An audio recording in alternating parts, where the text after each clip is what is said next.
ఇప్పుడు బీఆర్ఎస్ పార్టీలా అవినీతి లీడర్లు ఎవ్వరు లేరా?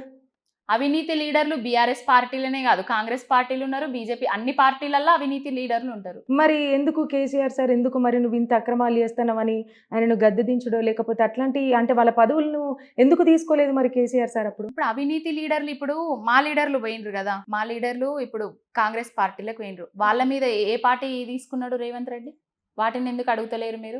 పొంగులేటి శ్రీనివాస్ రెడ్డిది ఎందుకు కూలగొట్టలేదు హైడ్రాలా? ఫస్ట్ పొంగులేటి శ్రీనివాస్ రెడ్డి మీద ఎందుకు చర్యలు తీసుకోలేదు? అయితే ఇప్పుడు మీ వాళ్ళందరూ వాళ్ళ ఆస్తులు కాపాడుకోవడానికే పోయిండ్లంటారా కాంగ్రెస్లకి?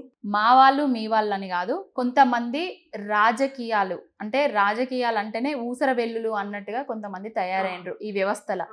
ప్రజల అభివృద్ధి వాళ్ళకు అవసరం లేదు, ప్రజలకు కావాల్సిన సంక్షేమం వాళ్ళకు అవసరం లేదు. వాళ్ళ అభివృద్ధి, వ్యక్తిగత అభివృద్ధి కోసమే కొంతమంది పార్టీలు మారుతున్నారు. అధికారం ఎక్కడ ఉంటే అక్కడ బెల్లం చుట్టూ ఈగలు వాలినట్టుగా పోతున్నారు.